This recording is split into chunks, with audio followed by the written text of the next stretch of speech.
Oh, man. Why is it always so hot, even in winter?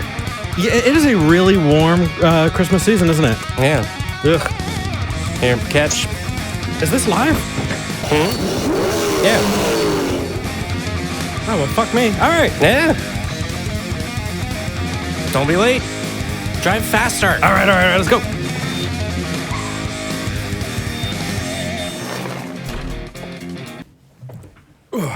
All right. All right. Wow. Hello and welcome to Talk Heathen. Hello. You drove fast enough that we got here a minute early. Right. Boom. Hey, I can dig it. I can dig it. It's a good start. I'm not used to being early places, as you might know. I know that very well, actually. Yeah. But you know what? Passive-aggressive. Well, okay, so ready... Sorry. You know what, man? I'm just excited Got for the you to break season. that I actually wrapping. brought something. Let me grab it really quick because it is... For those of you who haven't yet picked it up, this fucker loves Christmas. Oh, yeah. Yeah. Oh, I yeah. say that in the But- most loving way possible. You know, honestly, we brought back the green screen, but in the spirit of the season, can we get something a little bit more festive? More Christmassy. We have a new producer in today who is fun as heck, and he also shares my name. His name is Eric, and Eric, we really, really appreciate you being here and doing that. Huge shout. There it is. Oh yeah. Oh yeah. Oh yeah. Here's what I will say to Nate Brandenburg. Right back at you, bud.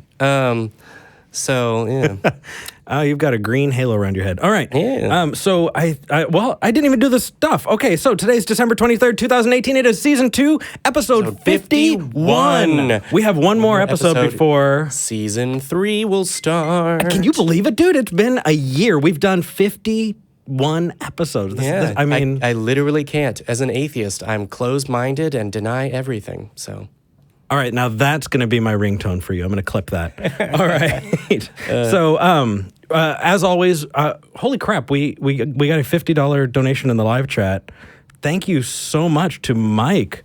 And wow. Thanks, we also had another donation really quick from Darkside 1184. Darkside said that they can't be a Patreon right now, and really, honestly, that's totally understood. Thank you. Thank you for your donation. Thank you for your time. We really, really appreciate it. And we totally understand. Life happens. But we're going to be giving out our Patreon info during the show. We're also going to be thanking our top 5 patrons. And hopefully things won't get too weird with our current producer because... I was going to say, you're warning me not to get too weird. Challenge accepted. But that's good.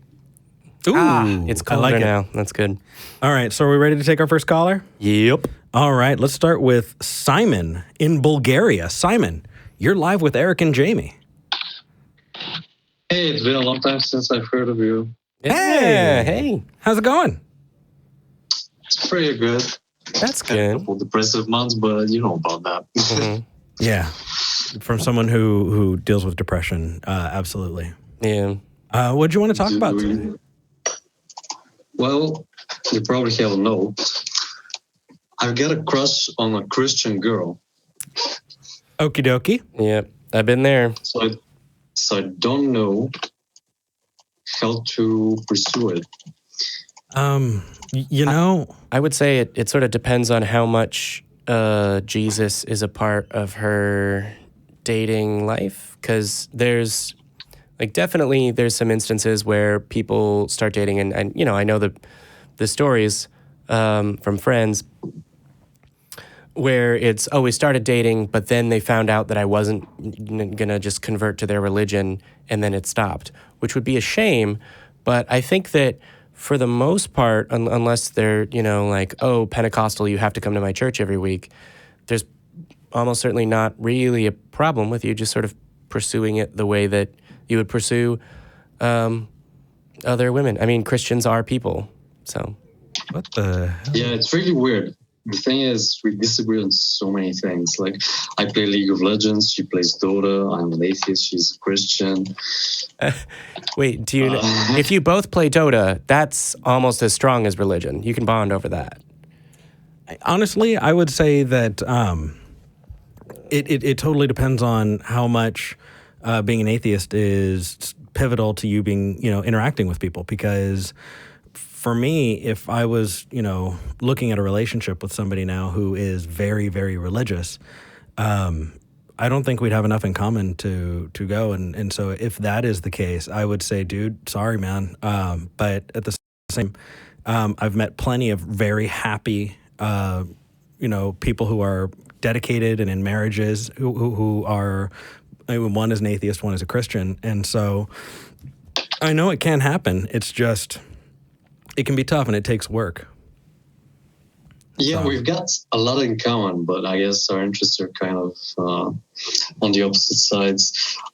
So she's what I will say really, I'm not sure if she's ever dated before. That's the thing. I'm not sure how closed up she is as a Christian, because I've had like half a dozen girlfriends, and I've obviously slept with a few more. And today I went to her church, and she sings in the choir. And so I told her that I'm interested in doing that. And I really am. I generally like choral music and that sort of things. I just... So would you say that's a... Just as a quick question, does she know or have any sort of inkling that you might be interested in dating? I'm not sure. I mean, the thing is, I kind of take different approaches with different girls, obviously. And so I'm trying to be pretty careful with her. Simon, if you're typing in the background, could you stop? It's really distracting. I'm sorry. That's okay. So what? I mean, I don't know that. As I feel like if you focus on things that you feel differently about, like religion or Dota, at the outset of your relationship, that can be a barrier. But if you're focusing on things that you have in common, that sort of seems like the best way to build a relationship. And so I would say lean into that. But really, there's not an entirely different set of dating ideas behind dating a person who believes, right? Yeah, I guess the thing is, I've never dated someone who was religious before, at least not as much as this girl, because I live in the capital, and Simon, I would say pretty secular here. Yeah, I would say that it's a lot of trouble. If you want to do it, go for it. If she wants to be with you, you can make it work. But if you are just looking at the pool, atheist girls are awesome. And I would highly recommend you. Yeah. So, but I had so much fun. Like we talked for a few hours on Friday about the Bible, and I can't do that with any other atheist because they just don't care about discussing religion.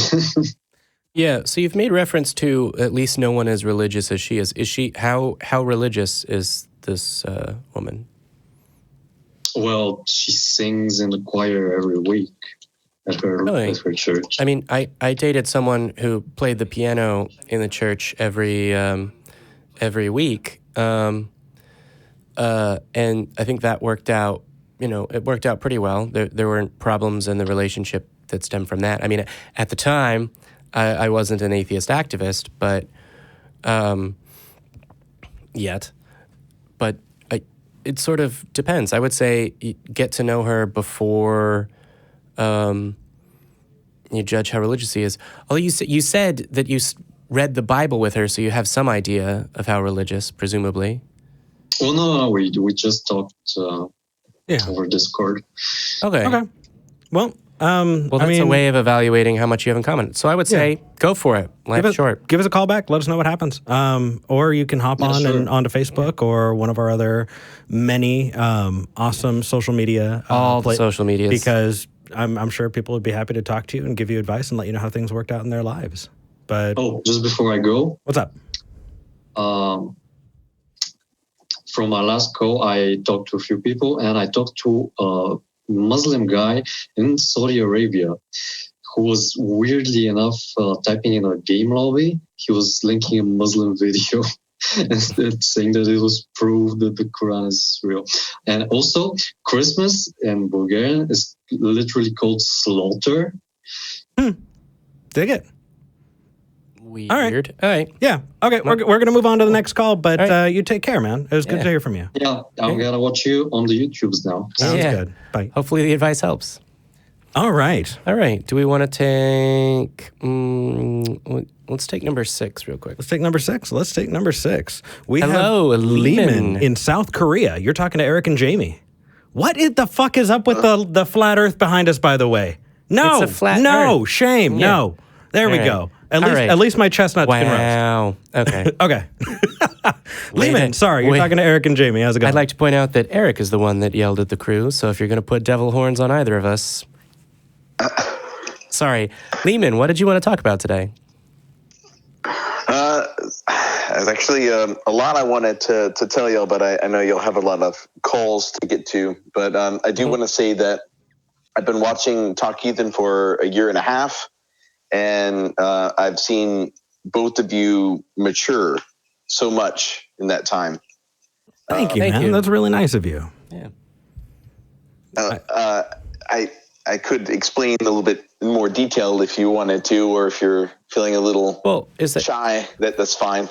Well, I mean, I think we can reflect for a few minutes. It's been a hell of a year, and I know that we've both grown as people a lot, and we're really proud of it. But yeah, go ahead, man. Well, Eric, I saw you as a little bit too much of trying to be a people pleaser, and now you're a lot more confident, and you're making your arguments without worry about what the other person's feeling, or being self-conscious about the way you're making your arguments or whatever. And sorry, I got a little bit of a cold. Jamie, you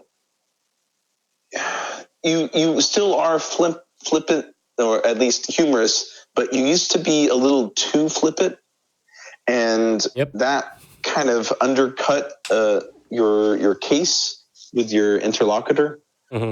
But more often than not, you're making profound and very persuasive points in a very personable manner. Yeah. Dig it. Thank you, man. We really appreciate the feedback. That's nice. That's really, really nice. Yeah, I have noticed, and I'm actually always trying to find something to work on, and I've noticed that I've come off a little snarky, a little condescending now. So I'm trying to find a good, happy balance there. But we appreciate the kind words. Mostly recently, but yeah. We're all working all the time. But what did you want to call in and talk about? Other than that, I am an American living in South Korea as an English teacher. Dig it. I've been here for 11 years. Ooh, nice. All right. And I did not expect to be here 11 years, but it's really, really grown on me. I always find the language to have more things to learn about. And I have found that teaching is so much more of a calling to me than I ever expected it to be whenever I first came here. Yeah. And what can we help with? Okay, so I really enjoy teaching, so not just English, but just teaching. And I came across street epistemology about a year ago with Anthony Magnabosco, and I really, really respect the work that he's been doing. And I've seen other SE YouTubers, and they do a great job, and I see that as teaching, in a very Socratic method, like so the asking the questions, and you ask a question in a way that they teach themselves, basically. Mm-hmm. And I want to do that, but I can't figure out what I'm doing wrong.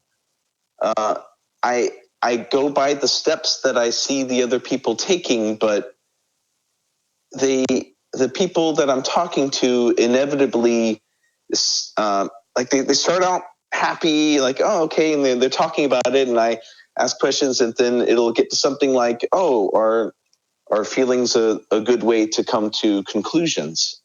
And like, well, I think so. Then I'll give an example of, I feel blah, blah, blah.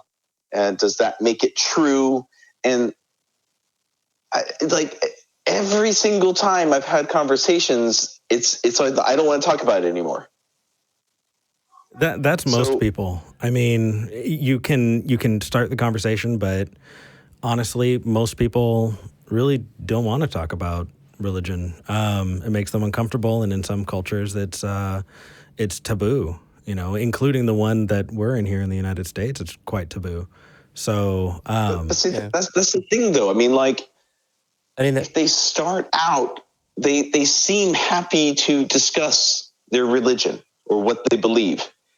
But during the course of the conversation, it's something that I'm saying, and I can't figure out what it is that I'm doing. So that's making them so defensive. It's that you're talking to them about religion. That's actually a common sign that what you're doing is working. So this is sort of why I point people to the book rather than just the videos that instruct on SE. The videos are very good. Watching Anthony's example is very good, but it may be, obviously I'm not there seeing your talk, but there's a side piece of research, when in doubt, shout, that's when you are actually starting to place doubt in a person's mind, their response becomes more emphatic. But the book, A Manual for Creating Atheists, I literally cannot recommend it strong enough or too frequently enough. You should read. Additionally, there's lots of resources online and communities on Facebook where you can sort of chat and share these things. Obviously, again, I haven't seen what you're saying, so it's possible that you're just telling them that they're like, hey, guess what? Your religion's bullshit. I don't know why they're getting angry. I doubt that that's the case. In case you're wondering, that's not a good way of doing that. But I am not doing that. But that's right. Yeah. Yeah. It's interesting because for a lot of people, yeah, they're happy to share what they think, but nobody.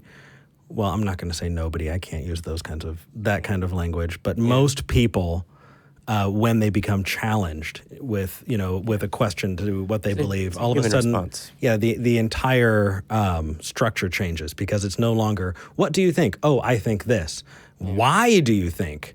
Oh shit! Now I have to actually do some work. Yeah. So I think Jamie's absolutely on point.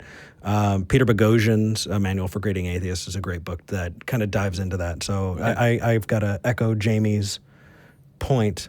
We hope that helps. I'm sorry, but we kind of have set ourselves up in a bubble where people call us and want to talk. So what I'll say is, that's almost the extent of what we can do to advise on that point, because we're not explicitly regular practitioners of SE on the air. Fair enough. But I do in my spare time. I've just been I've been admiring the way you guys approach the conversations, and I've been watching the Atheist Experience for longer. I don't know how many years. Yeah. And whenever I first started watching your show, I had doubts. Now, I don't want to make you feel bad. No, we were pretty shitty, actually. I had a stutter and a horrible nervous laugh, and Jamie and I wouldn't compensated by never shutting up and interrupting. Yep, he never let me talk. So actually, I cringe like crazy, but we try. We try to get better. I can only go back and rewatch our first episode so many times. Yeah, I retroactively want to strangle Jamie, but he's still my best friend, and I love him to death, and there's no one else I'd rather do this with, interrupting me or not. I've come to look forward to Talk Heathen more than the Atheist experience. It's my Mondays. This is Monday morning for me right now, 4 a.m. Wow. Yeah, that's right. You're across the international date line. I forgot about that. We're really happy that we can be a part of that for you, and thank you so much. That really does mean a lot. Thank you. And thank you for sticking through it. And thank you for being patient while we had to get our crap together. And I hope that this time next year, we're cringing at ourselves right now because we've got that much better. We probably will be. Yeah, I can dig it. Well, I hope you're understanding of yourselves and give yourselves a break. Is any improvement over an extended period of time will look drastic with enough of that time. Yeah. Cheers to that. It's almost like how the only difference between supposed micro and macro evolution is time. Exactly. That's a can of worms. Yeah. Yeah. Well, we're not going to get arguments from Leeman. No worries. Leeman, thank you Right. for calling in. And thank you so much for your kind words. And we appreciate you, man. Yeah. Well, thank you for making a great show. Keep it up, guys. We'll do. We'll do our best. And what I will say is we actually have a bunch of open lines right now. So atheist or theist or theist, call in and tell us what's theist. up. I mean, we love our atheist listeners and watchers, but so if you're if you want to see that argument, or an atheist or a theist, you should call in. I mean, out of 6 lines, we just shot through 3, so we've got 3 open lines. Yeah. I kind of want to get into Rob. We lost another theist caller because they waited too long. Let's get into Rob in Long Island. In Long Island. You're on the air. Hey. Hey. How's it going? Mr. Murphy? Good. Boone? We can hear ourselves Mr. in the Rob? background, though. Yeah. If you have the live stream up, you might want to You got to mute turn that down. Yeah. It's all good. So, what did you want to talk about today? The question, I just wanted to make sure the phrasing of Mr. Boone's question was, how do I tell if the Book of Eric is true compared to my Holy Bible? Yes. Sure. That's the correct phrasing. So here, let me state it more broadly so that we can use probably more useful phrasing, which is, how can you determine whether or not a holy book is a reliable source of information? And how can you tell that holy book is true when other holy books are untrue? How can you distinguish between them? The Holy Bible is, let's say, the pinnacle of God's creation in the world, of all the other religions of which he oversees. Is that a satisfying answer? Not even a little bit. So that's the statement that we're trying to determine whether or not it's true. Yeah. Right. So what method did you use to come to the conclusion that was true? We're going back to linear history. Well, no, we're not, because hold on, I want to actually stop that because I could do that. Yeah.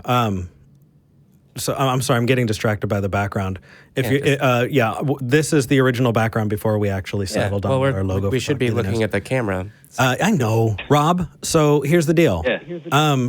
Giving the history, we get, right? We talked about it before and we went down a whole bunch of rabbit trails and we kept missing the point. Yeah. And the point is, what tool are you using, right? Not what is the history of X, Y, and Z, but how do you know it is true, right? And we can actually give you good examples of tools, right? Jamie, do you want to help give examples of tools? Well, no, I'd like to say, what tool did you use? Question mark. Well, you're taking away one of my tools if I can't use history. But you often refer to that I talk in a circle, which is fine, because the purpose of the Holy Bible is to bring heaven back on earth. So if you want to take history as a linear and turn it into a circle, we are going to revert back to what once was, and that is the prophecy of the Bible. Do you know what a deepity is, Rob? What? A deepity? Deepity? Yeah, go ahead. Give me a definition. A deepity is something that sounds very profound, but ultimately means nothing. That right there, how did that lend at all to your case or to the conversation? It just, it doesn't, and I'll tell you why, again.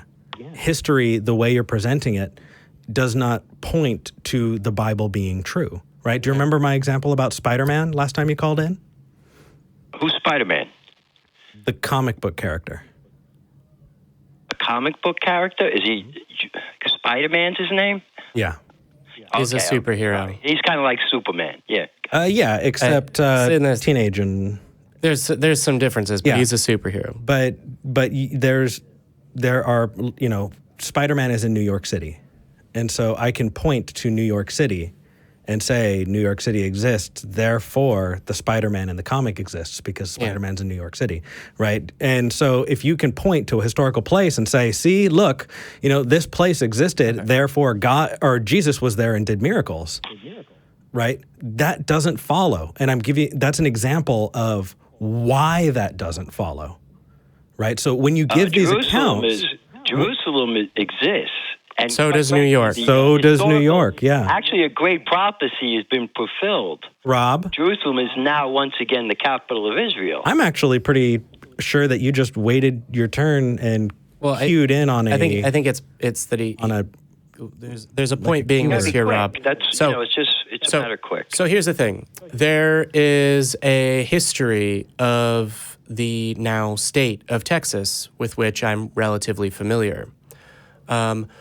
It was once a state of Mexico or New Spain at one point as well. And then there was a war for independence. It became an independent state, and then it was annexed into the United States.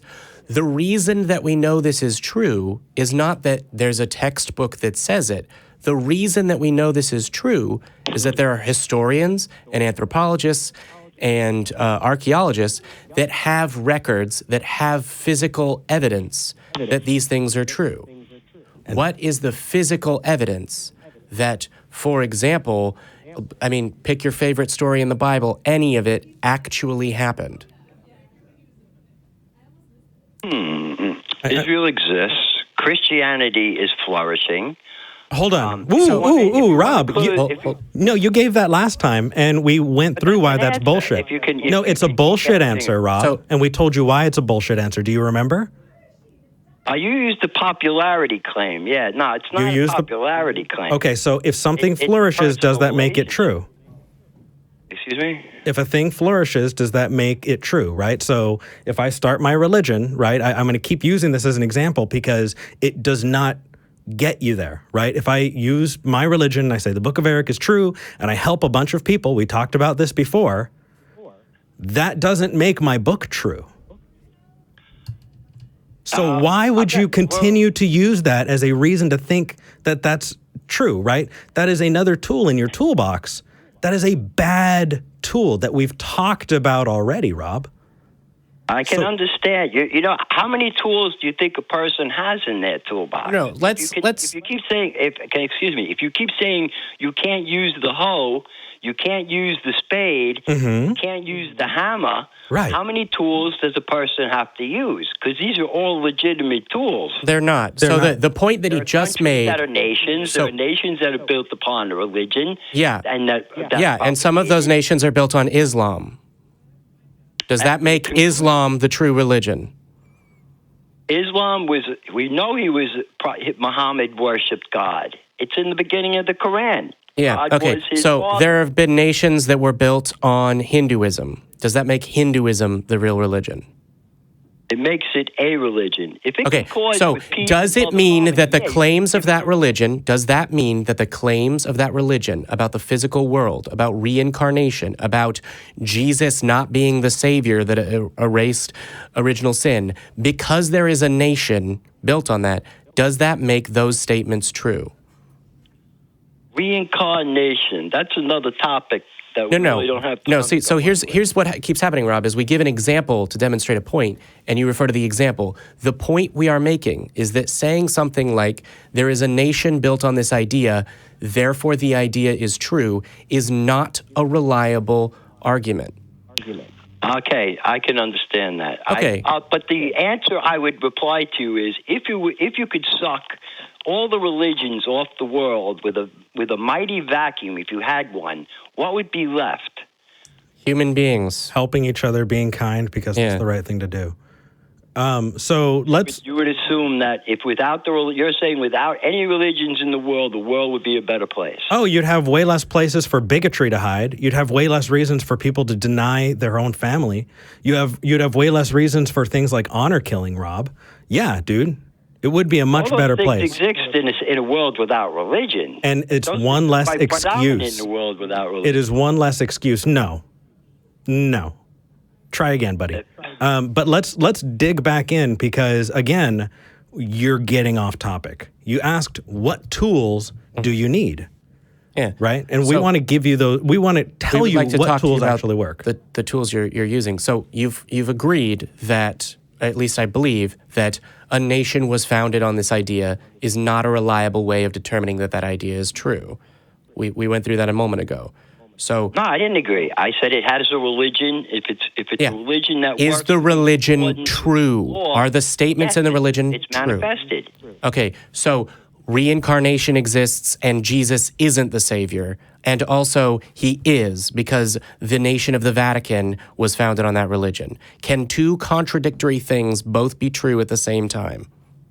Yes, they can. And if you would look at it, there's a lot of Christians over in that country, and there's a lot of Okay, so Chinese now we need to talk about... Actually, they have churches that belong right in their great. And neighborhood. There are Buddhists here in America that people like to say is a Christian nation or whatever. Now we have to talk about whether or not two things that are logically contradictory can be true at the same time. They can coincide. No. He said contradictory. No, contradictory. But they coincide. No, they don't. So here's a plainer example. Joseph Smith, the beginning of the Mormon faith started in 1823. Before that, hundreds of years before that, the Islamic faith claims that Muhammad is the final prophet and no other prophets will come after him.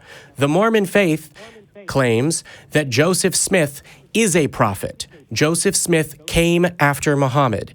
Is it possible for both of these faiths to be saying true things? I would say no. I would say exactly. So, how can we determine whether either of these is accurate? And remember, that's not your only choice. Yeah. Right? You can also say anything else. Yeah. So, at most, one and possibly neither of them are true. How could we determine whether or not one of them is true? How do you determine that? Numbers. Once again, how well is it doing? Like, we know the Mormons are always being brought into court for having multiple wives and abuse of children and stuff. It comes through the years. So right there, you see a flaw in the religion. Those things are also true of Islam, but one of the things that I will address is the number of people that believe a thing, right? Do you think that is typically? So what you said is, how is it doing, right? Do you think that people can believe something that is not true and also still have lots of children and persuade other people of something that is not true? Has Mormonism grown? No. Has Hinduism grown? Not really. Both Mormonism and Islam have grown, and at the present moment, Islam is larger with something like 1.6 billion people. And do you think that everyone should convert to Islam right now? No, I would say no. Why not? It's a flawed philosophy. It's a flawed nature. So, but there's lots of people that believe it. Is lots of people believe it a reliable way of determining whether or not something is true? No, I would say not. Cool. So then we return to the question. If we have both Islam and Mormonism making contradictory claims, how can we determine if either of them is true? I would say you'd have to take take away the good from the bad. No. So what we're talking about are truth claims. How can we determine if Joseph Smith was a prophet? How can we determine if Muhammad was a prophet? And failing those two things, why would we not conclude that neither of them were a prophet? I would say they were both prophets that just went astray a little bit. I mean, it's why would you say that? To go astray. Wait, why would you say that? Because that's man's nature. That's our duality of nature. We've been why would you not say, well, it is the nature of human beings to claim that they are prophets from time to time? Both of them were false prophets. Why is that not your conclusion? Just out of curiosity. Ultimate result. The Middle East was in turmoil. They had already experienced the miracle of God that pretty much created a civilization right in front. No, Rob, dude, you. So I don't even know how you can make sense of life, man, around you. Your reasoning is so ass backwards, and I'm trying so hard, man. I really, really legitimately am. But listening to you talk to Jamie, you're not even responding to his questions as much as you are speaking around things, so as not to. It's almost like you're actively avoiding giving a real answer. Really, what you're really doing as an atheist community is that you're drawing attraction to people who are pretty much neither religious or not religious. So it's a popularity contest here. Your attraction is, well, this is a topic that's controversial. Christ is unprovable. The God of Israel is unprovable. The Muhammad the prophet is unprovable. Actually, Rob, if it was provable, we wouldn't be here. Yeah. Right? And if that God was around or gave enough of a shit, you think that God would make it able so that we could prove them? Because what you're saying is, in the absence of evidence, I don't know, therefore popularity contest? Yeah. I mean, I'm trying to follow you, dude, but I don't know which trail you're moving down. Help me. My trail is a trail that Christians and most religions work with. It is our job to keep God in the hearts of people, to help people navigate life and protect themselves. Yep, that's a doctrine of your religion. So here's what I will say is, why are you not a Muslim? There are more Muslims than Christians in the world, even if you combine all of the various Christian religions. Why have you not converted? I have no reason to. But they're winning the popularity contest. If it's a popularity contest, Christianity is losing right now. Islam is winning. Why are you not a Muslim? Because that's not how you made your decision. Yes, no, I make my decision. Not by popularity contest, because if it was by popularity contest, you would be a Muslim. Why is Muhammad popular right now? Give me a reason why Muhammad's popular. No, because we're not Muslim and we don't give a fuck. Rob. Because religious indoctrination can be effective in changing people's minds. And also, that doesn't... when they're poor and hungry. Okay, this is a rabbit trail, though. Yeah, and also when they're rich and well-educated. Well, that's the controlling power. What do we all know. So perfect, Rob. Exactly. Religious indoctrination can change people's minds and make them believe something that is not true. That is the conclusion of what you've just said. Because religious indoctrination has made people believe in Islam. And you've said, why is it? Here are reasons why it's not. So presumably, the specific claims of Islam, Muhammad is the last prophet, there is no God but Allah, and Muhammad is his prophet, and Ali is his friend if you're not Sunni. So presumably, that specific claim about this is the one religion, no other religions matter, is a religious claim that you don't accept. So I need to counter that, though. Okay, do you accept that religious claim? Yes, I do, because all Okay. the people that you are saying that are the followers of Muhammad, you're making an assumption these are a vastly unhappy people. No, I'm not. Just because So, again, why are you not a Muslim? If you accept the religious claims of Islam, why are you not a Muslim? Do you understand what accept hold on. religious claim is? He's on Rob, hold. right now you're on hold. So a moment ago, I said the claims of the doctrines of Islam, we'll say Sunni Islam, just specifically, are there is one God, it is Allah. This is how you serve him. There are no other gods, period. Is that a claim that you believe is true? And if it is, then all the other religions are false.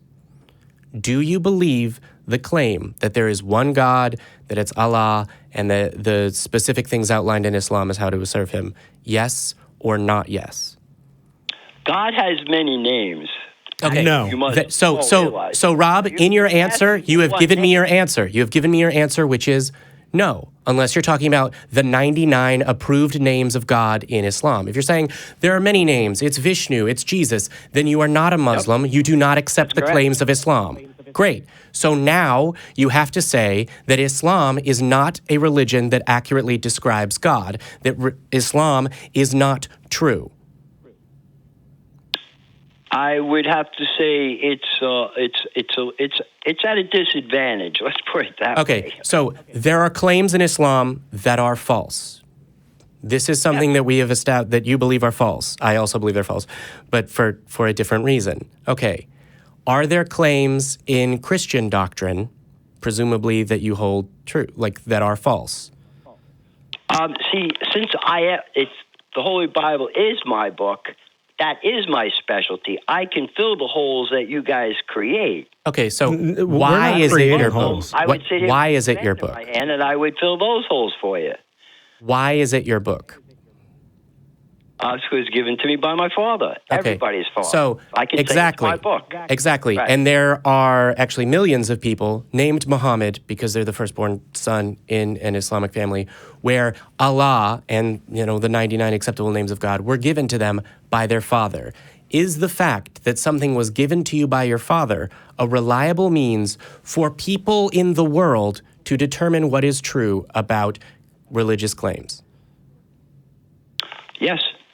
Okay, so if you follow that through, then you would have to say that both Muhammad is the last prophet and also Joseph Smith that came after him was a prophet.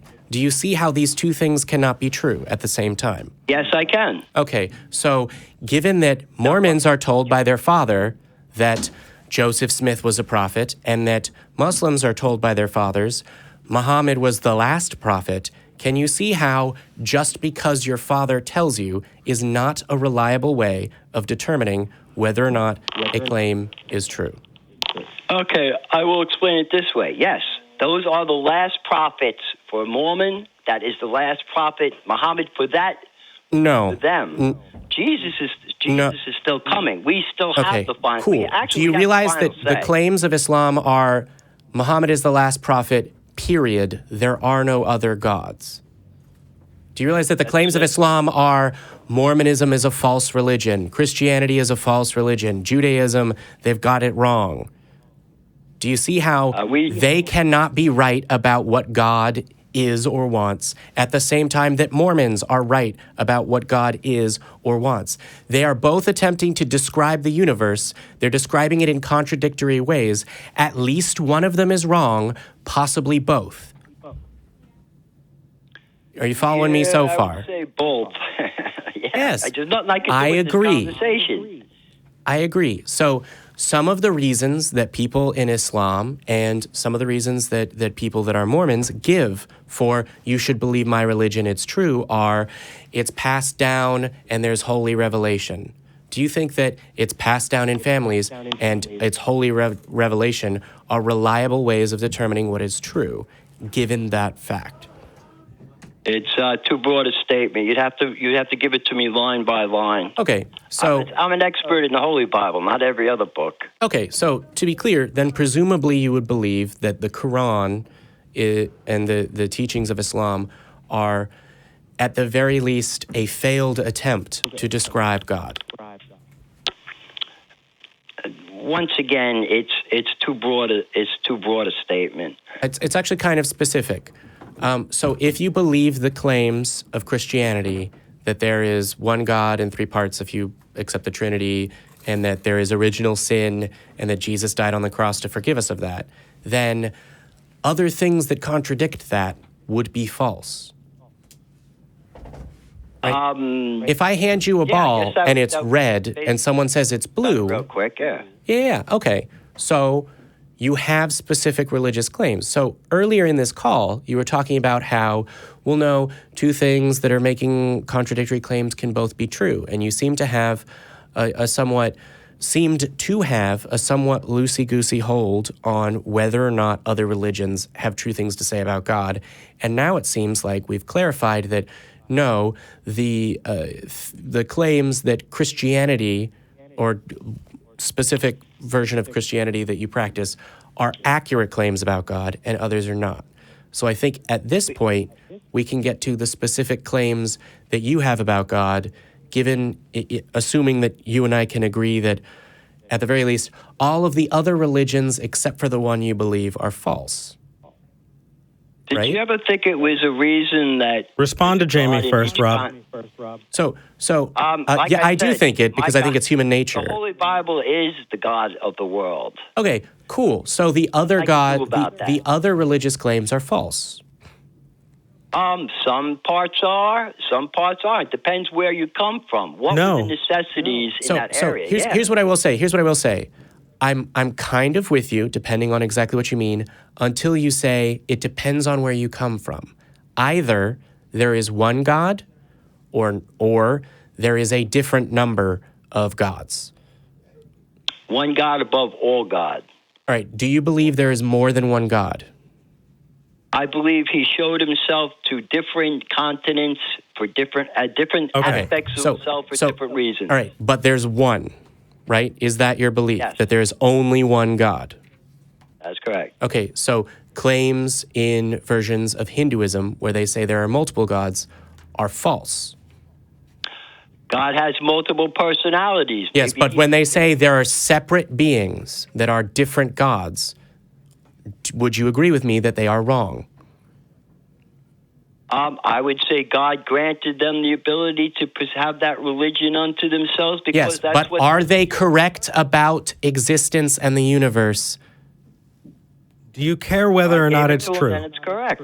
Okay, no. So what you have just said is there is one God, except no, there can be two. Have there ever been any other gods except the one you believe in?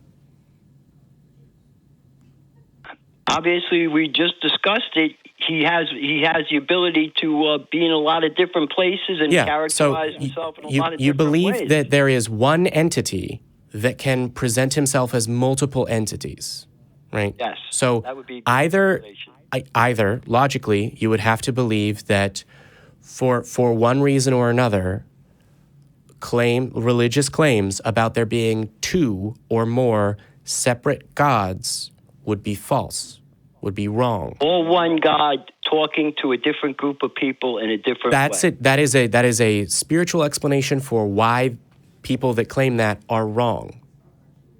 Mm-hmm.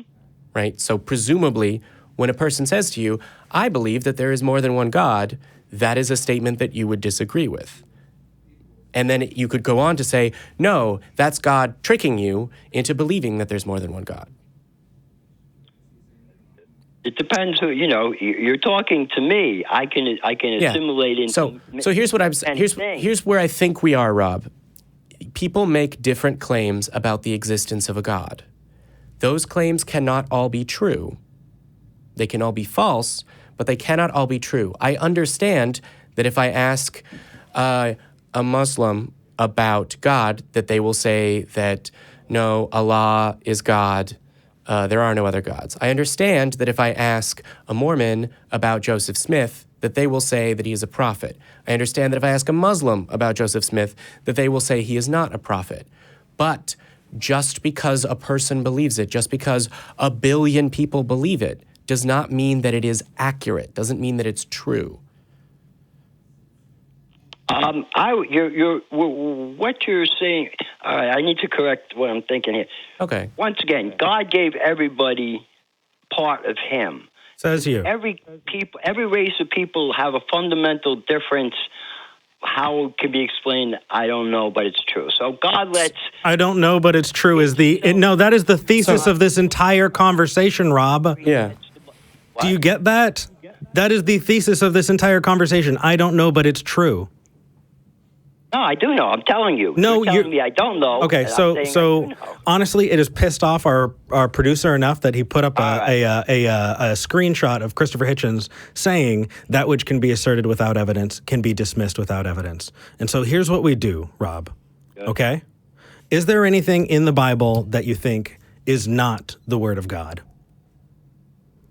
The Holy Bible, no, I don't. No? I think I can fill all those holes, yeah. Do you think you can fill all of those holes? Old Testament and yeah. New? So if I point to the book of Leviticus and I talk about all of the heinous things that you're supposed to do to people because they don't follow the right rules, do you think those are still in effect? I need to say, I know Muhammad took it to the tops, but the word blasphemy, I found out. I asked you about Leviticus, Rob. Blasphemy. No, Rob, I asked you about Leviticus. Do you know the book of Leviticus? Not off the, yes. Okay, yeah, you're not supposed to wear mixed fabrics, right? You're not supposed to, eat shellfish. Yeah, you're not supposed to eat shellfish. There are just tons and tons of these in here, right? Do you think those are commandments? Yeah. Do you know why those things are in there? No, I want you to give me a yes or no before you can give me an example. Yes, I believe them. They were the mitzvahs because God was creating miracles for them. They had to perform physical mitzvahs for Him to keep creating. So stoning your daughter with rocks is a mitzvah? That I don't look. You have stoning somebody isn't exactly what you think it was. No. They didn't. Well, they didn't pass him a bong, Rob. Off the top of my head, I remember the verse. If your son or daughter is a drunkard and blasphemy, you place your hands on his head, you bring him out and stone him to death. Yeah. Then the next line is an eye for an eye, a tooth for a tooth. If a man kills somebody, he shall be stoned to death. Now, the stoning they're talking about is literally taking a kid out into the street and yelling at him, telling him he's a bad kid, and ignoring him. There's two different kinds of mentality here: the physical and the. I wish that bullshit was true, Rob, but it's not, and people still get stoned to death today. Yeah. Right. I've heard that too. So I want you to give me a direct answer, right? You are reading into things, and you cannot get away from that. You are reinterpreting your holy book.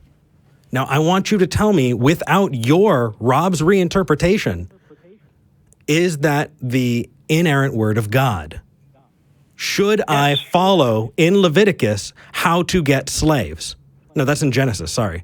Should I follow in Leviticus to kill people if they follow one of these many sins, right? These digressions that mean nothing nowadays, right? Should I follow that? Yes or no?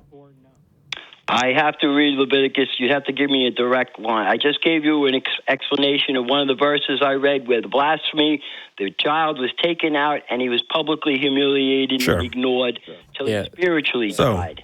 Here's stoned to death. For a tooth.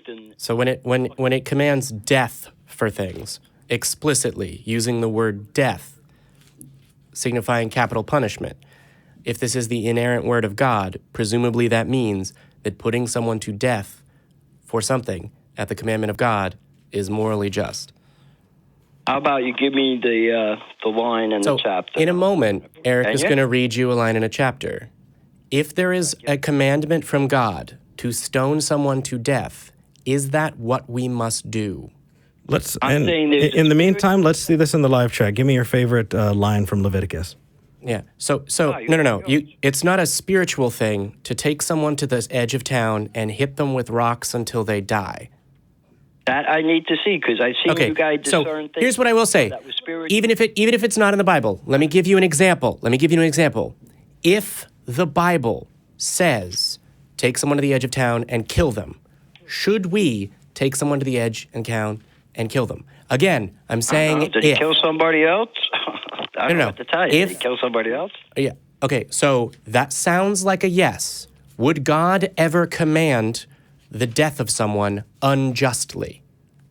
No. Okay, so if God commands you, kill someone, that is a just thing to do.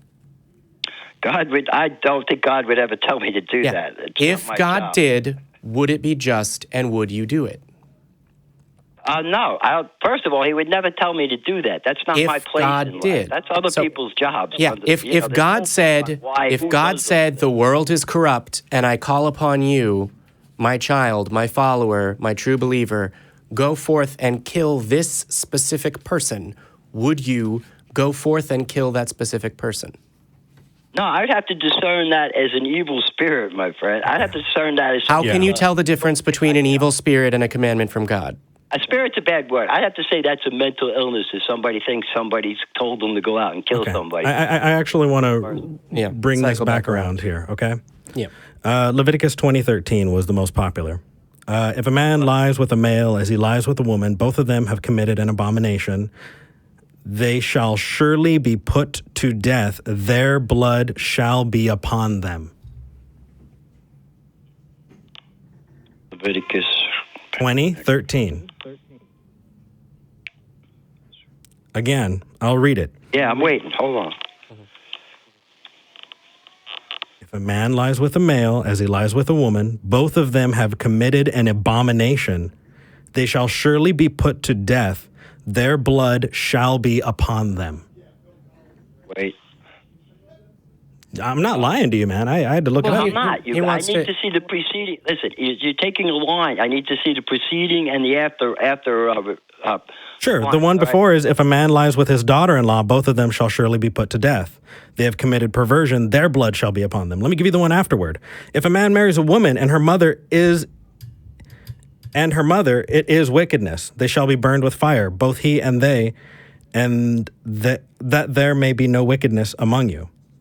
Give me the line. Give me the exact lines again, please. 20:13. He also read 20:12, which is, if a man lies with a daughter, kill him. And 20:13, which is, if a man marries someone and also marries his mother-in-law, that's 14. Kill him. Yep. Is 14. Sorry, it's 14. 13 is, if a man lies with a man, kill him. Yep. If a man mates with an animal, kill them. Yeah. So the context is, here's a list of things that if people do, you have to kill them. If a woman fucks an animal, you kill her and the animal. That's what did the animal do? If a man fucks his sister, kill them. Yeah. So, given that context, right? Where's the justification for that? Do we follow that right now in 2018? Yes or no? No, we don't. Okay, so here's what we're going to do. Why not? Right? Why should we not follow the word of God? Okay. I want you to listen because you're going to hear it before the others do, right? We take it when it's not good and we throw it away. I hold a better Bible now than I did a second ago. Do you want me to go to the next line? Because I can tell you right now that the Bible is a lot better the more pages you take out. So, here's the deal. Until you can justify it, until you can actually justify it, why are you putting yourself in pretzels, Rob? Honestly, we've been on this call for 40 minutes. We're talking about a region over a few thousand years ago in which violence was all around. In which God commanded people to kill people. Those are the words of God. He said, if they do this, kill them. If that God hasn't changed, then you still have to follow it. And if that God has changed, then you're going to need to justify it. You're saddled with the hardest fucking thing, dude. That's not what the Bible says. No. And, honestly... Christ changed the law. No, you not honestly... Not a dot or tittle. So, yeah.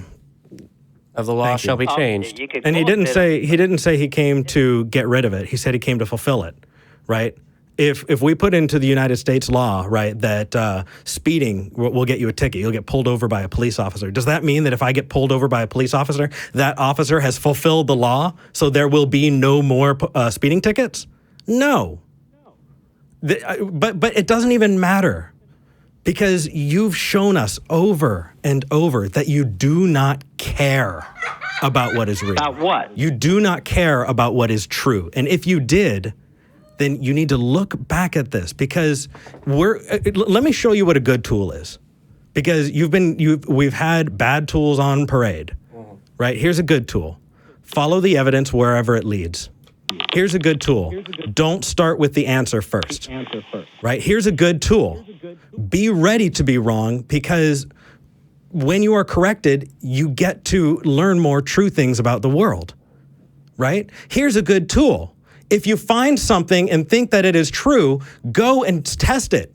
Right? Here's another good tool. If it's unfalsifiable, right? Do you know what unfalsifiable means? I don't even care. I'll explain it, right? If something is unfalsifiable, that means that it cannot be proven true or false, right? Do we live with tested. Brains in vats, and right? If it can't be tested, if we can't actually show whether it's true or not, then we're stuck.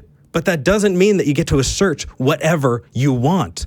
Sir, you have called in numerous times saying that the Garden of Eden was at the original site of the pyramids, right? I wish I had another Bible so I could rip that one out too, because you are creating your own religion. You're bouncing around between different places, and I don't know how to help you anymore.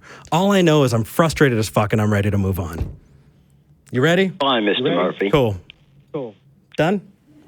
Feel free to call back. Peace out, Boy Scout. All right. So what I will say is, yeah, I feel like that may be the most, I'm going to use the phrase epistemologically challenged, but epistemologically challenged caller we've had so far. I honestly... At one point in time in the call, I said, can two things that are logically contradictory be true at the same time? And he proceeded by initially saying yes, and then trying to talk about these things. Like, no. Like, your book describes that the other... Okay. So here's what we're going to do. We're going to say that we're here because we want to know true things. Yep. We want to have conversations with people, and we want to meet them where they're at. Rob, I don't know how we can help. And I... Honestly, dude, it may seem disingenuous. Yeah. I care, but holy crap, there's only so much that we're going to subject our viewers to. Yeah. And I think my favorite part of that was he's like, well, I need to see the preceding and following ones. He didn't use the word context, but that's where he was going. And I'm like, yep, it's and you were like, yeah, let me read them to you. It's, if he sleeps with his daughter, kill him. If a man marries his mother-in-law as well, which is like, don't date two generations. If a woman, then kill him. If a woman fucks a donkey, kill them both. It's a list of, if they do this, kill them. If they do that, kill them. If they do this, kill them. If they do that, kill them. There's your fucking context. Yeah. So you killed it, man. No, you nailed it while I ran out and grabbed that Bible. So here's the deal. I could only I can explain it to him, but I can't understand it for him. Yeah. So we've got some awesome callers that are waiting on the line. We have one theist. And for the longest time, Rob was the only religious caller in the queue. So if people say you need to get, better religious callers, or how come you're only cherry picking, we get who calls in. So if you have a strong view, if you have a strong argument for the existence of a God, call in. That's how we talk to them. That's how we talk to people. We can't force people to call in. But, we're not cherry picking, let's go find the worst. We're taking the callers as they come. Tell Ray Comfort to call in. If he calls in, I'm going to take his call. Yeah, absolutely. But tomorrow's Christmas Eve. And he's way more polite than and so I really want to take a moment before we move on to the next call. Right? I want to say thank you for making this an amazing year. We've got a lot to go still. I'm still going to thank... Actually, you know what? Let's thank the patrons right now. Thank the patrons. And while you're pulling that up, I will say there are lots of people that are donating money to the Bible Fund. And we have the Viking that just gave us $100 with the instruction, tear up another one. I think we have another... Yeah, can we get another Gideon's from the back there? Dibs on this one? Sure. Or do you want to do it? I already got my chance. While you do that, I will read some particular place I should start. Start from the beginning. No. Neil, thank you for being our top patron. I absolutely loved that you've been able to help out so much, and I really, really appreciate it. Nando Gonzalez, our second patron, our second highest patron. This is for you. Alex Watts, our third highest patron. Thank you. Philip May, our fourth highest patron. Thank you. And our fifth highest patron at $15 an episode is Tom Hubbard. Tom, thank you. Oh, let's get some camera on Jamie here. So here's the deal. It's your donations that make this possible. It's the support that makes for this me to possible. throw it into. And if it wasn't for you, if it wasn't for your donations and your support, we wouldn't be able to do this. So, thank you so much.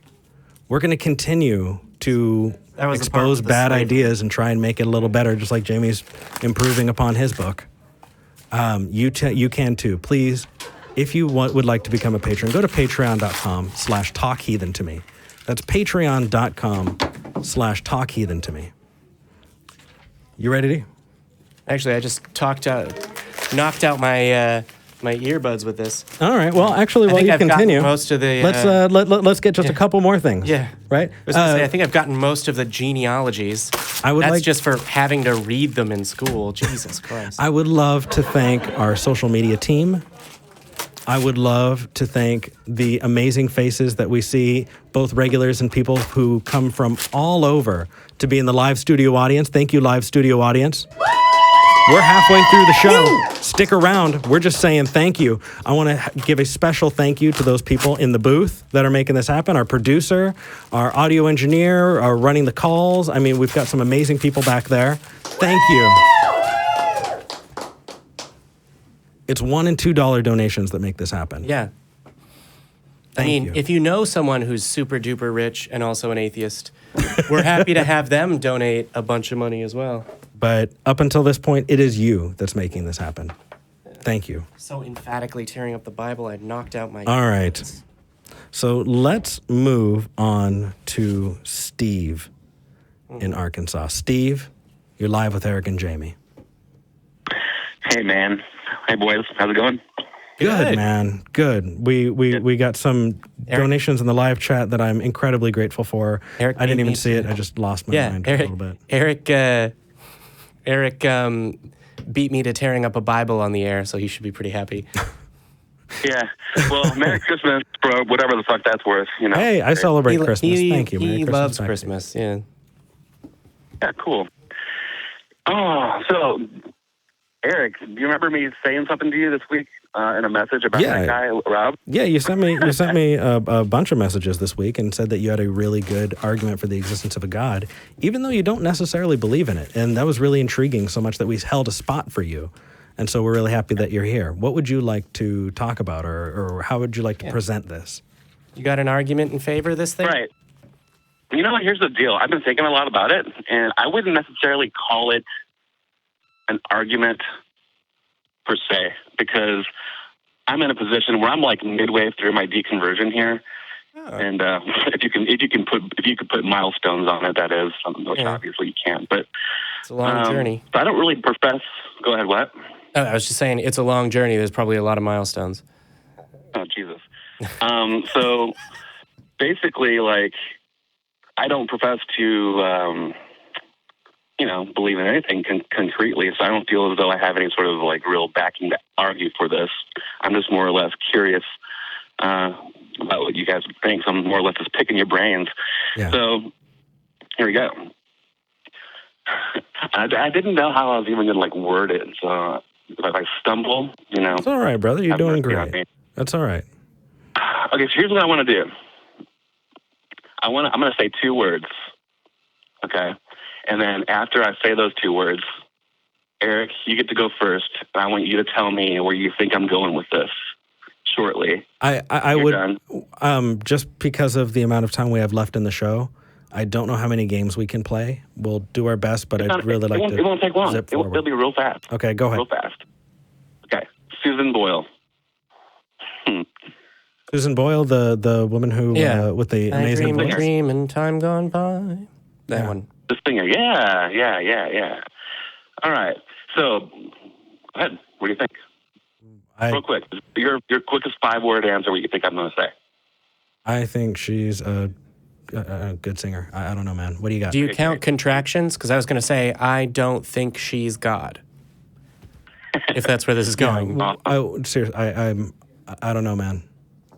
Okay. So basically what my argument is then is elite talent.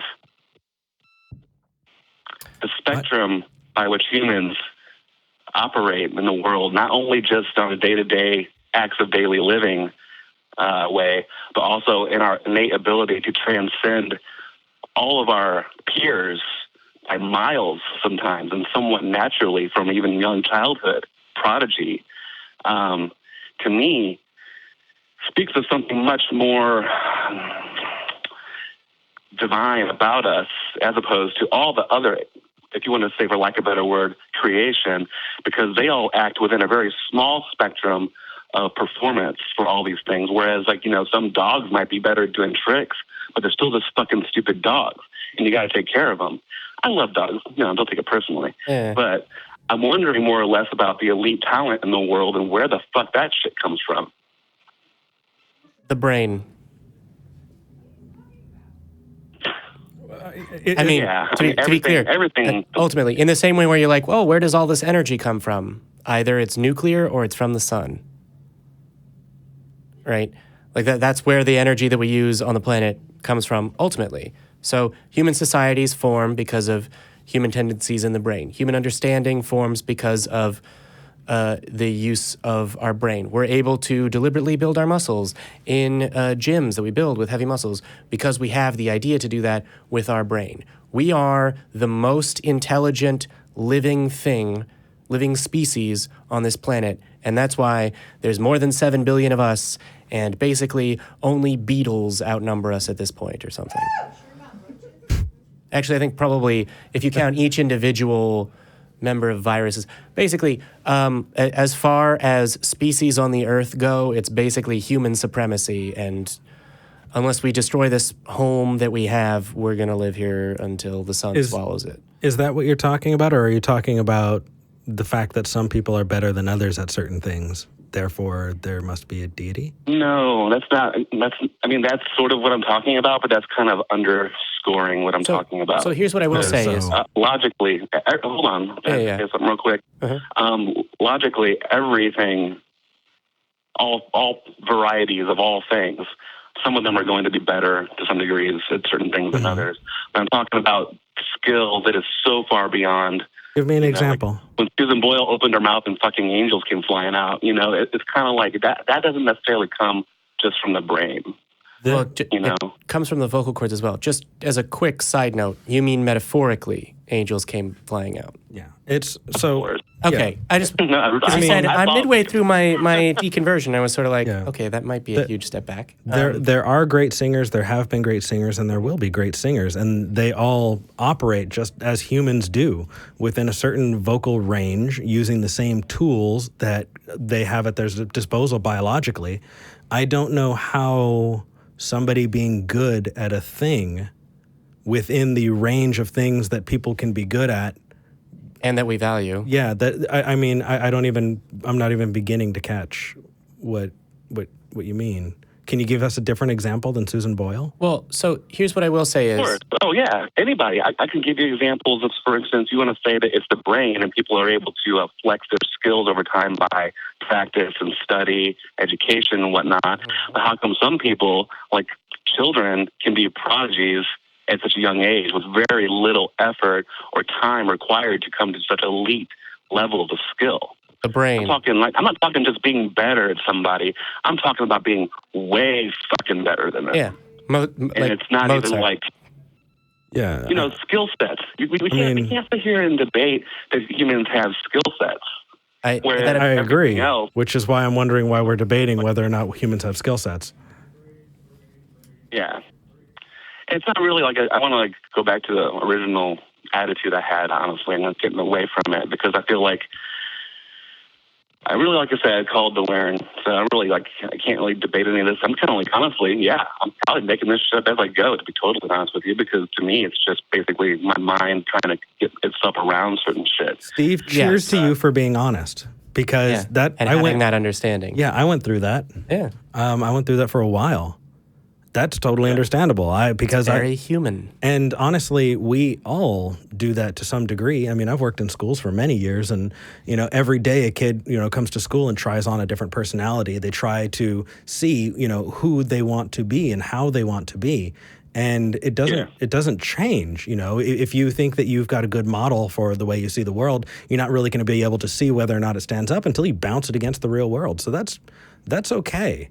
But the argument that some people are better than others, we have gotten better at studying and learning how to teach. We have observed that there are different ways that people can be good. There are savants who are unbelievably good, but again... It's also practice and hard work. Yeah. So here's what I will say is... Right. I take care of a blind person who's been blind his whole life. He's 46, and he could play 35 songs on the piano.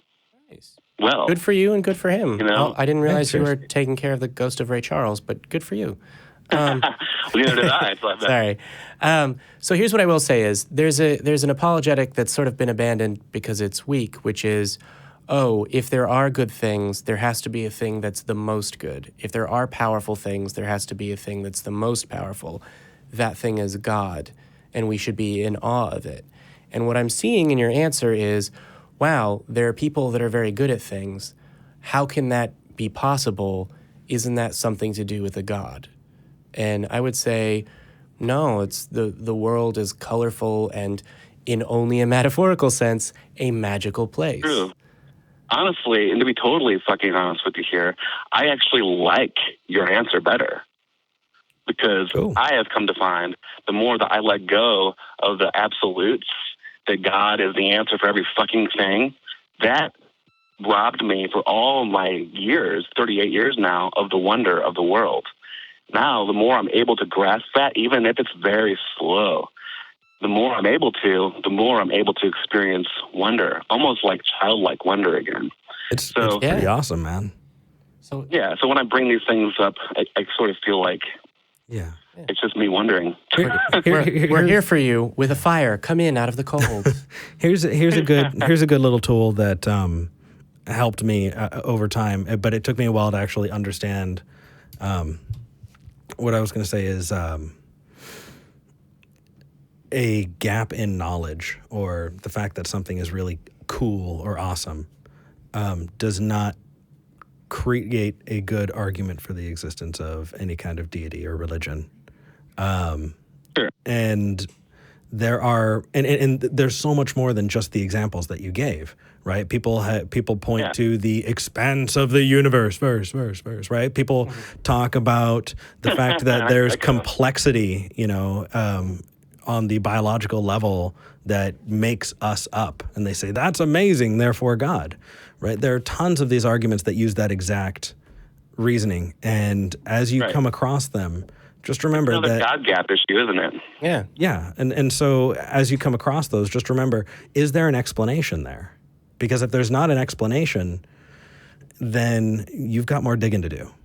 But we appreciate that you called in with it. And I appreciate that you took the time to, be honest and share these things. We hope you do great in your journey. Yeah. And what I will say is, I don't want this to be the last time we talk. Yeah, definitely. Yeah. I just want to end with real quick that, on these issues, I at least believe strongly that none of us really know anyways. So for anyone to get on a high horse it's just unacceptable, because nobody in the end knows. But that doesn't mean you should call in like Rob either and twist yourself into pretzels and not answer direct questions, right? So exactly. Yeah. So what I will say is, no one knows. Like, do you mean an afterlife when you say nobody knows?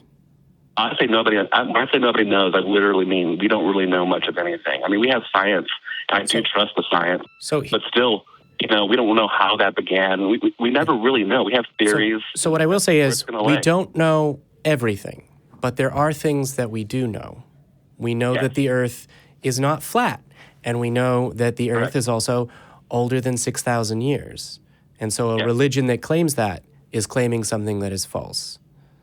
Right. And they even have tools within their own scripture to, start creating, interpreting things certain ways. Yeah. Yeah. So what I will say is course. they're interpreting things to better match what we have determined to be true using science to investigate the whole reality. thing is just goalpost moving to fit the narrative all the time. And that's why when people are picking up goalposts and moving them around, you stop playing whatever sport they're playing. You go, yeah, I'm going to take my ball and I'm going to go find people that understand that you can't change the rules all the time just to fit, Right. It's like playing Calvin ball. If you've ever read Calvin and Hobbes, where he just makes up rules and there's 137 bases in his baseball version.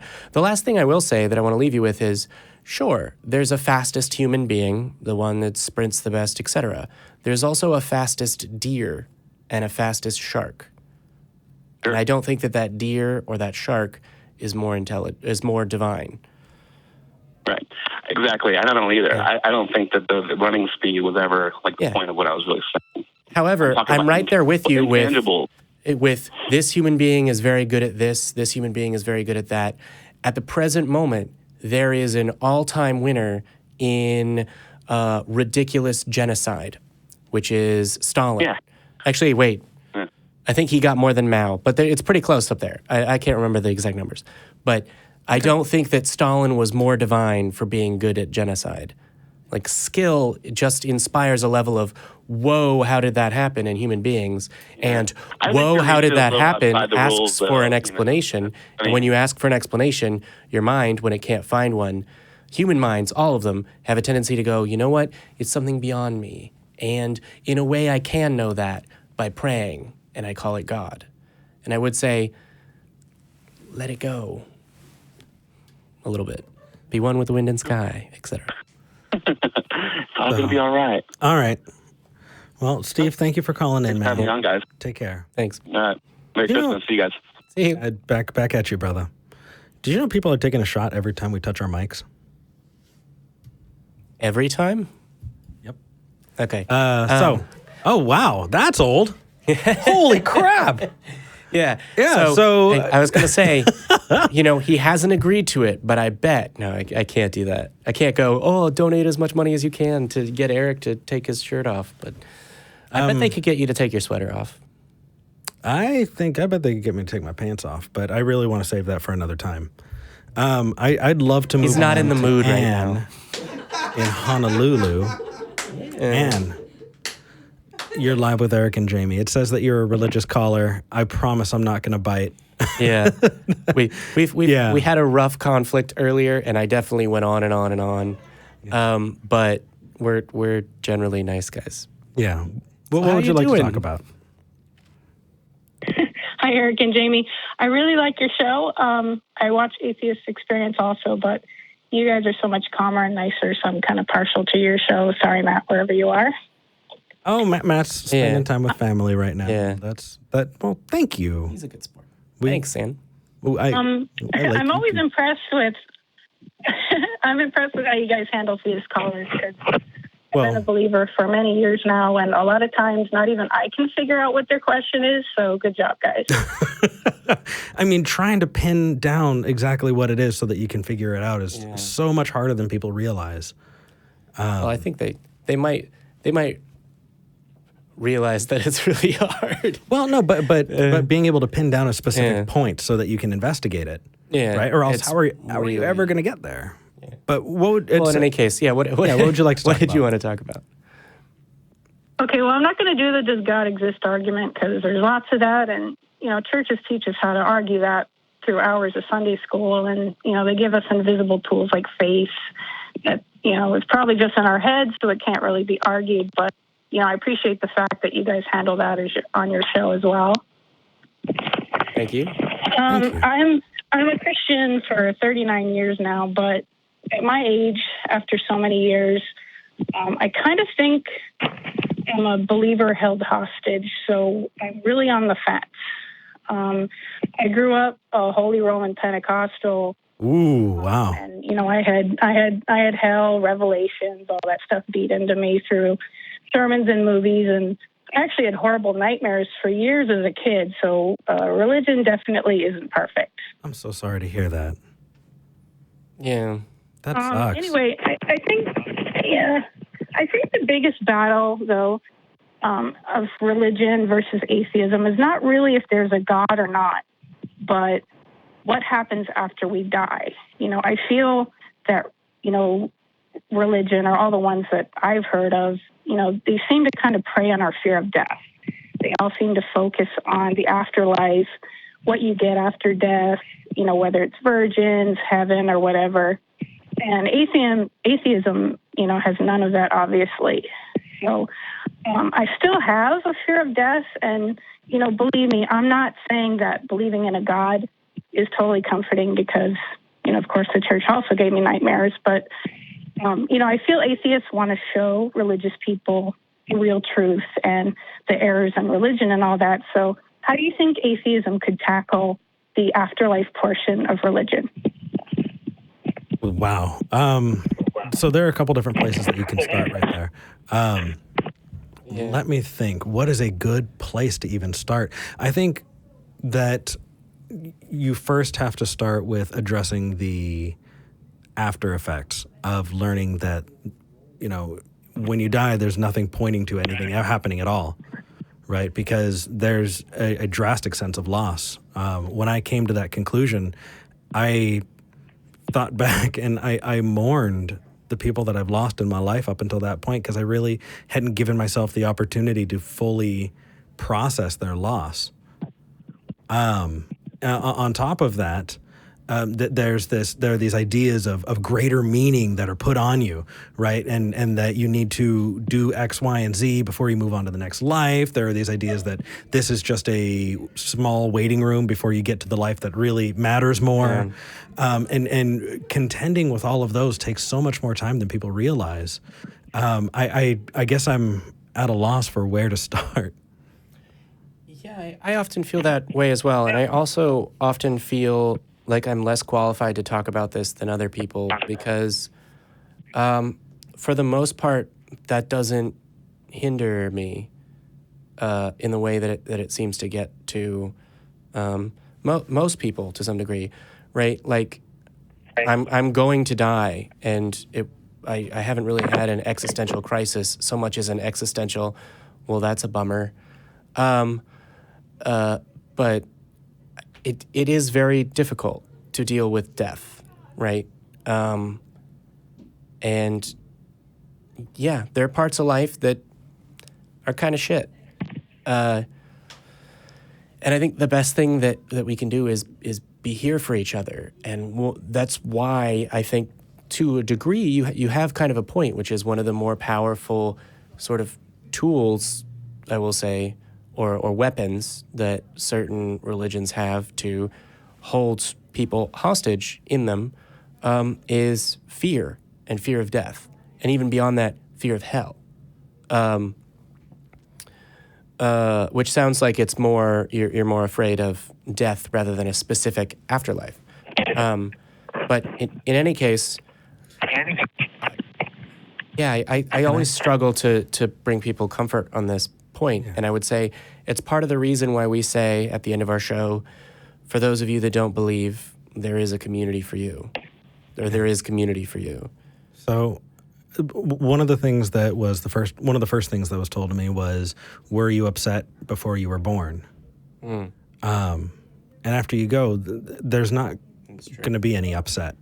There's not going to be any loss or regret or anything like that. To the best of our knowledge, what happens is that the meat that allows us to continue to function stops functioning. And because of that, we're no longer able to hold those processes that would lead to that. Yeah. And so because of that, you have this freedom. You have this opportunity. You know, you have this empowerment to make as big a difference as you want. I mean, I think it's actually pretty awesome that you're not doing someone else's bidding, but you have the chance to do your own. That's really cool. Mm-hmm. You know, in the face of nihilism, there's the absurd. And I love it. Yeah. I love it because Camus said, right? That you don't lie to yourself. You don't say that, oh, well, I'm just going to make up this story and that's going to help fill this hole. If you really know that there's this nihilism, if you really know that there's not this greater purpose, then you actually have the opportunity to escape it. You have the opportunity to turn that on its head, and you have the opportunity to give yourself more purpose. And the purpose you are going to have is the one that you give yourself. You stop punishing that prisoner. It stops being effective when the prisoner wakes up and goes, oh my gosh, I'm so glad I'm here in prison, right? What more can you take away from Sisyphus when every day he wakes up to roll the boulder up the hill and go, oh my gosh, that's my favorite thing? You defeat it. You don't tell yourself. That's why I think that the atheist shows like yours, are kind of a breath of fresh air to me, and it shows me that you can live your own life without beating up other people and trying to prove that your belief is the way to go, and you can still be happy. You don't have to. You can live your own life instead of living the life that some, supposed imaginary guy wants you to, or, the way your pastor wants you to. And I kind of want that at this point because I'm just so tired of being angry and, fighting and, having to go tell people they go to hell. I mean, I don't do that anymore. I did that as a kid. My parents were they thought it was the greatest thing in the world. But, now that I'm older, I see that it's kind of ridiculous. There's more important things to focus on, and that's why I said I'm on the fence with this. And I think that, maybe coming to terms with this death thing, probably has nothing to do with religion, but I think maybe that's just one of the few things that is keeping me kind of latched onto it. So I just wanted to thank you guys for what you do. And I'm going to continue to listen. And, I appreciate what you guys do very much. And right before you go, the last thing I will say is thank you, and we appreciate that you're watching. And when you're talking about wanting to live your own life and make your own path and being tired of being angry, that's not really my path out of religion, and it doesn't relate specifically to that. But with other things in my life, having anger and wanting to find my own way, I completely understand that. And I'm glad that the feelings that I feel now of independence, someone else might be able to find, particularly through a way that I'm able to help, because it's really freeing and amazing. What I will say is, I think we're happy to be a breath of fresh air, breathe deep and run free. Absolutely. And that is as poetic and flowery as I think I'm allowed to get on the show. But thank you for. Did that help at all? I mean, there's only so much we can do. We can share. No, like I said, it's just helpful that you guys can talk about it normally. I'm just kind of soaking everything in, and I appreciate your how the way you look at things, and it gives me a lot to think about. So that's exactly what your show is for, and that's what it does for me. So that's fine. Thank you very much, guys. Merry Christmas to you. Merry Christmas. Merry fucking Christmas. So, I kind of want to share a little bit. Yeah. Before it's time. I'm gonna do a bit of a not a speech, but a little bit on my own at the end, I think, as well. Sure. So. All right. So what I was gonna say is just kind of from the heart. I'm kind of watching these backgrounds change behind us, and for people who've watched Talk Heathen this last year, you probably recognize all of these. This was the set that Jimmy used when he did the clip show when we went to the American Atheist Convention. Mm-hmm. Right, the shirt. While we were out of town. The shirt off picture was something that came up when we did the GoFundMe to get there in the first place. It's censored now, though, but but I mean, all the while you were there, and we want to continue to be here, and we're so happy that you're here. And I will say. So, oh shit! I was gonna not interrupt you. No, that's okay. You were just about to get to it. Yeah, no. What I'll give is a little bit of personal, and Anne was kind enough to share that she's looking at that, and I think that one of the bigger pieces that is involved there is meaning and purpose. And I consider myself lucky that the people who were influential in my life weren't all related to me when I grew up. And the people who showed me and who were exemplars of kindness, patience, love, support, were not always. They were sometimes, and at good times, but they weren't always blood related to me. It was my neighbor who taught me how to fix a car. It was another neighbor who taught me how to do sprinkler systems or to re-roof a house. And I turned back around and I taught that to my brothers. Because we're trying to make this world better, and we're reaching out and we're helping each other in meaningful ways, and it's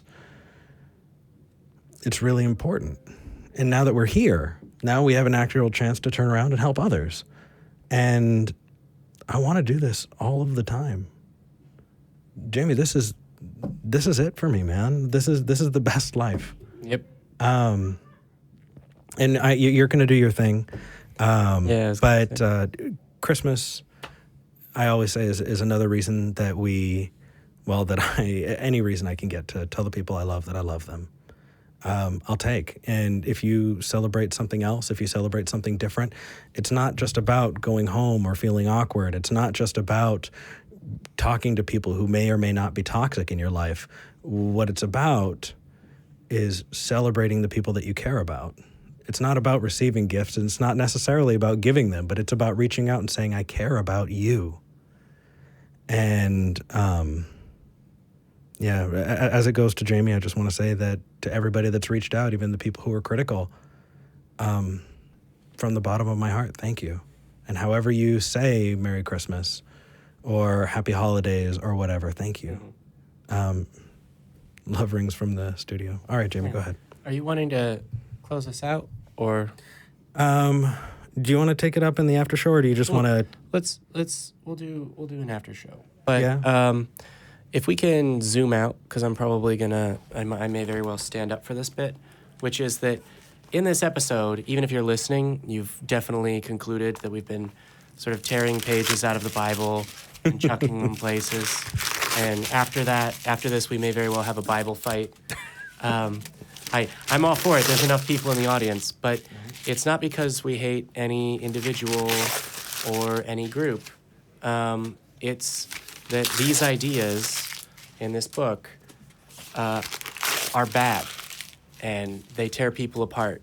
And there's absolutely no good reason to believe that any of the claims in it are true. And actually, to all of the people in my life that, in my personal life, that believe, I do actually, I still love you, right? There's members of my family that are religious.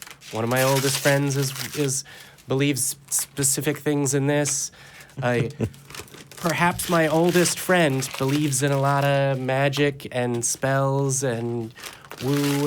In fact, actually, even now, it's probably a good portion, close to 50% of people that have made an impact in my life that believe this. And recognizing that there's no good reason to believe any of the things in this book or the Quran or any of these other ridiculous traditions has made me appreciate humanity more. I love you more now that I don't believe any of this heinous crap. And I hope that one day you'll see that too. And that's why at the end of our show, we always say, for non-believers, there's a community for you. And for those of you that do believe, I don't hate you. Wait, hey, I'm doing a thing. I love you. Oh, all. but I do the love rings. Yeah, do the love rings, right? Love what about rings. the people on the other side of the wall? We want to thank them. Love rings. I do.